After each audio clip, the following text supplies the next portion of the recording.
पहली बार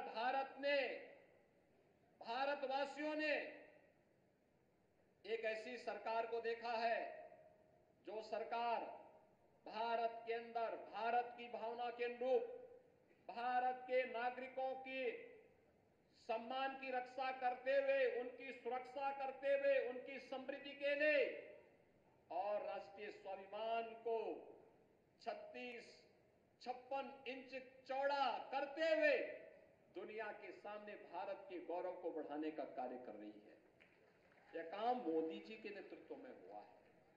वैश्विक मंच पर बढ़ी हुई प्रतिष्ठा हो, चाहे सुरक्षित सीमाएं हो, देश के अंदर वर्ल्ड क्लास इंफ्रास्ट्रक्चर का हो या गरीब कल्याणकारी योजनाओं का लाभ देने का हो, भारत की परंपरा और संस्कृति में पूछना चाहता हूं, कांग्रेस को देश के अंदर 60 वर्ष तक शासन करने का अवसर प्राप्त हुआ था। क्यों नहीं इन्होंने काशी में काशी विश्वनाथ धाम का निर्माण कर दिया? मोदी जी तो पिछले 2 बार से ही काशी से सांसद हैं, लेकिन कांग्रेस को तो 60 वर्ष लगे थे और 60 वर्ष तक उनका प्रतिनिधित्व काशी से था।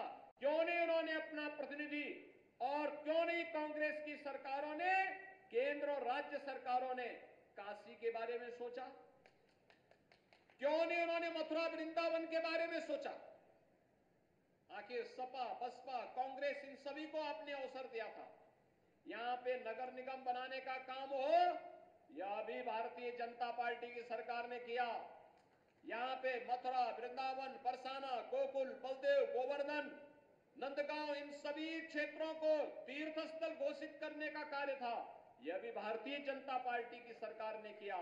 यहां पर ब्रज तीर्थ विकास परिषद के माध्यम से यहां की भावनाओं के अनुरूप यहां का विकास हो।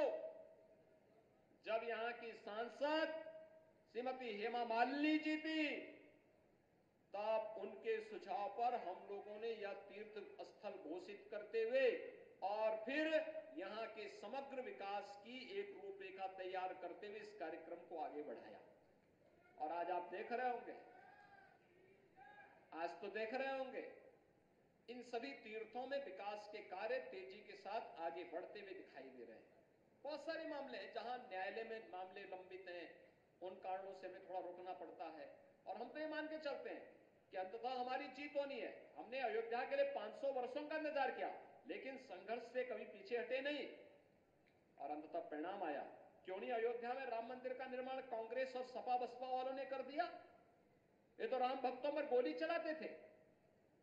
इनके द्वारा क्या कुछ अयोध्या में नहीं किया गया? कोई राम का नाम ले ले, जय श्री राम का नारा लगा दे तो उस पर लाठी और गोली चलती थी। और आज आप अयोध्या जाएंगे, आपको त्रेता युग याद आ जाएगा, प्रभु राम के समय का स्मरण हो आएगा।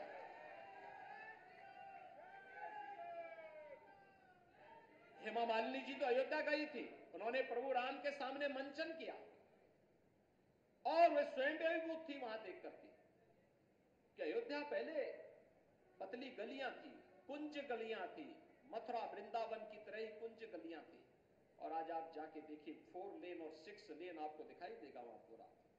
हर व्यक्ति खुश है, व्यापारी खुश है, वहां का नागरिक खुश है, होटल संचालक खुश है, रेस्टोरेंट संचालक खुश है, फूल पत्ती बेचने वाला खुश है, टैक्सी चालक खुश है, नाविक खुश है। और सबको खुशी इस बात की है कि 500 वर्षों के बाद मोदी जी के प्रयास से अयोध्या में प्रभु रामलला के विराजमान हो गए हैं और उनकी इनकम भी कई गुना बढ़ गई है, कई गुना बढ़ गई है।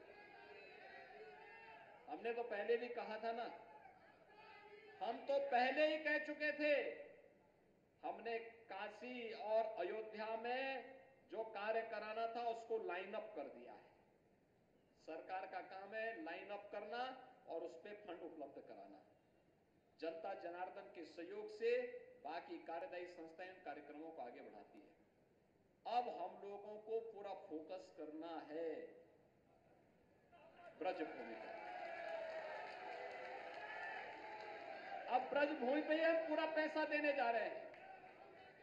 84 कोसी की बात हो रही थी, परिक्रमा की बात हो रही थी, गोवर्धन परिक्रमा हो, बरसाना की हो, यहां की जितने भी होंगे, इन सबको भी हम यहां की भावनाओं के अनुरूप ही आगे बढ़ाने का कार्य कर रहे हैं, या यमुना मैया की शुद्धि के कार्यक्रम को आगे बढ़ाने, या यहां के कुंडों के बारे में, या यहां पे गौ माता की सेवा और उसके संरक्षण के लिए, ये सभी कार्यक्रम युद्ध स्तर पर आगे बढ़ने वाले हैं और बढ़ने वाले हैं।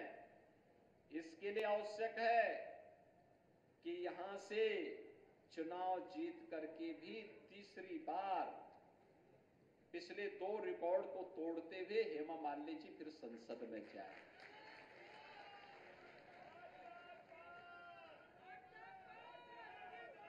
और यहां का संदेश देखो, अयोध्या, मथुरा और काशी में सबसे पहले चुनाव मथुरा में हो रहा है,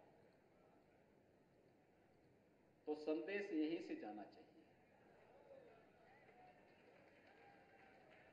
यहां का संदेश स्पष्ट होना चाहिए पूरे उत्तर प्रदेश के लिए कि अयोध्या में रामलला का विराजमान हो गया है, काशी का काम भी हो गया है, अब मथुरा जो इंतजार कर रहा था, मथुरा वृंदावन के विकास के कार्यक्रमों को आगे बढ़ाने के लिए तीसरी बार हेमा जी को फिर से यहां से प्रचंड बहुमत से विजयी बनाने के लिए एक एक कार्यकर्ता लगेगा, भाजपा राष्ट्रीय लोक दल का एक एक कार्यकर्ता लगेगा और भारी बहुमत से विजयी बनाने के लिए हम लोग कार्य करेंगे।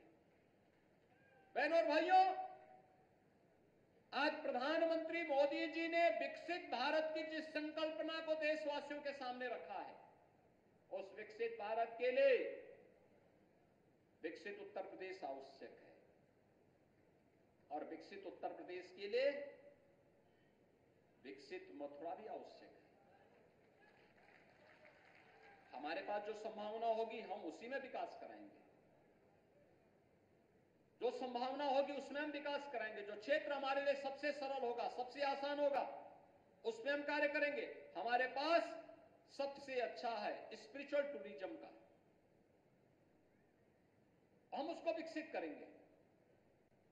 यमुना मैया में इसकी शुद्धि के साथ साथ जो कुछ भी अन्य कार्य करने होंगे हम लोग करेंगे। यमुना मैया की तो साक्षात कृपा हम पर बरसती है। आपने पिछली बार वैष्णो कुंभ को देखा होगा, कितना शानदार तरीके से हुआ था। कुंभ का आयोजन से लेकर के कार्यक्रम के समारोह तक, पूर्णाहुति तक कोई विघ्न बाधा नहीं। और जैसे कुंभ की पूर्णाहुति होती है, उसके बाद पूरे देश के अंदर कोरोना महामारी की चपेट में कैसे देश आया था, उस समय कितना वो लग रहा था हम लोग। आप सोचो, अगर यहां पे कुंभ के दौरान होता क्या स्थिति होती। लेकिन हम सब सौभाग्यशाली हैं कि यमुना मैया की कृपा थी, राधे रानी की कृपा थी, कृष्ण कन्हैया की कृपा थी कि ये सारे कार्यक्रम हमारे सकुशल संपन्न हुए और हम इन सभी कार्यक्रमों को आगे बढ़ा पाए। और इसीलिए यहां के विकास के लिए कहा जाता है कि जितना कुछ कर लें वह कम होगा। और यहां की पहचान को इसलिए हमने कभी रंगोत्सव के रूप में, कभी कृष्णोत्सव के रूप में इन कार्यक्रमों को आगे बढ़ाने का काम किया। आज यहां अच्छे ऑडिटोरियम बन रहे हैं, अच्छा बस स्टैंड बना है, एयर ओपन थिएटर बन रहे हैं। आज यहां पे परिक्रमा के मार्गों के पुनरुद्धार की बात होती है। आज यहां पर यहां के काशी विश्वनाथ धाम की तर्ज पर यहां पे मंदिरों के पुनरुद्धार के कार्यक्रमों को भी आगे बढ़ाने की चर्चा होती है। नमामि गंगे परियोजना के तर्ज पर यमुना मैया को भी शुद्धिकरण से जोड़ने के कार्यक्रम को आगे बढ़ाने की चर्चा होती है। बहनों और भाइयों, ये चर्चा इस बात की शुरुआत है